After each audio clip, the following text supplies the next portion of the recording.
ഭക്ഷണം പാകം ചെയ്യുകയും ആ സമയത്ത് അവർ പുറത്തേക്ക് വിടുന്നതാണ് നമുക്ക് ഏറ്റവും വേണ്ടപ്പെട്ട സാധനമായ ഓക്സിജൻ. മനസ്സിലായല്ലോ? ക്ലോറോഫിൽ, ഹരിതകം എന്ന് പറയുന്ന ഒരു ഇത് കണ്ടന്റ് എല്ലാ ഇലകളിലും, അതാണ് ഇതിന് പച്ച നിറം കൊടുക്കുന്നത്. അത് ഉപയോഗിച്ചിട്ട് എല്ലാ ചെടികളും ആഹാരം പാകം ചെയ്യും. ആ സമയങ്ങളിൽ എല്ലാ ചെടിയും പുറത്തേക്ക് വിടുന്നതാണ് എന്ത്? ഓക്സിജൻ. കാർബൺ ഡൈ ഓക്സൈഡ് ഉപയോഗിച്ച് ആഹാരം പാകം ചെയ്യുകയും ഓക്സിജൻ പുറത്തേക്ക് വിടുകയും. ആ ഓക്സിജനാണ് നമ്മൾ ഇന്ന് ജീവവായുവായി ശ്വസിക്കുന്നത്. ഒരു 10 മിനിറ്റ് ആരെങ്കിലും മൂക്കും വായും പൊത്തിപ്പിടിച്ച് നിൽക്കാൻ പറ്റുമോ? ഏറ്റവും സന്തോഷമുള്ള കാര്യം, ഇവിടുത്തെ പൂർവ്വകാല വിദ്യാർത്ഥിയാണ്, അതോടൊപ്പം ബ്രൈറ്റ് സ്റ്റുഡൻ്റ് ആയിരുന്നു, ഇപ്പോൾ ഒരു ആയുർവേദ ഡോക്ടറുമാണ്. നമ്മളുടെ ഡോക്ടർ CV മാലിനിയെ ഏറ്റവും സ്നേഹത്തോടെ ഞാൻ ഈ വേദിയിലേക്ക് സ്വാഗതം ചെയ്യുന്നു. അതുപോലെ ഇവിടെ നമ്മുടെ PTA പ്രസിഡന്റ് എത്തിയിട്ടുണ്ട്.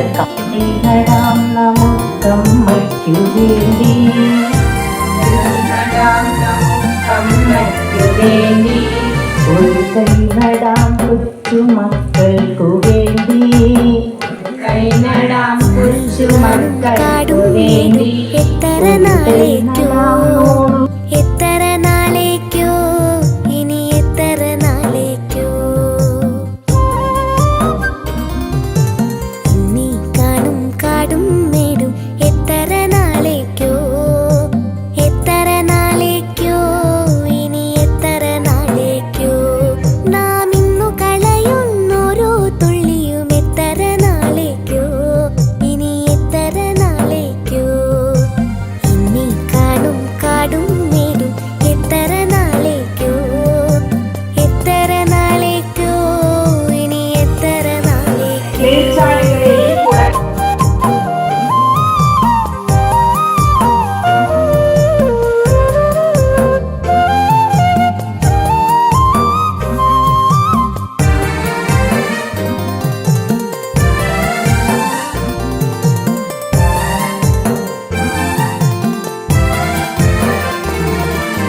കാടു നിറഞ്ഞുതൻ മക്കൾക്കേകും തണൽ വെട്ടിയെടുക്കുവോർ നമ്മളല്ലേ.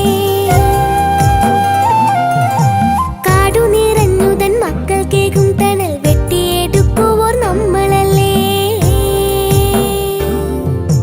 കുന്നു നിരത്തിയും ചോല നികത്തിയും കൂരകൾ പൊക്കുവോർ നമ്മളല്ലേ. കുപ്പകളൊക്കെയും ടൈലു നിരത്തിട്ട് ടാങ്കറു കാക്കുവോർ നമ്മളല്ലേ. കാടു നിറഞ്ഞുതൻ മക്കൾക്കേകും തണൽ വെട്ടിയെടുക്കുവോർ നമ്മളല്ലേ. കുന്നു നിരത്തിയും ചോല നികത്തിയും കൂരകൾ പൊക്കുവോർ നമ്മളല്ലേ. കുപ്പകളൊക്കെയും ടൈലു നിരത്തിട്ട് ടാങ്കറ് കാക്കുവോർ നമ്മളല്ലേ. ഇന്നു കുപ്പി വെള്ളം കൊണ്ടു ദാഹമകറ്റുവോർ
നാളെ നാനാവിധ വ്യാധി കൊണ്ടുഴലാത്ത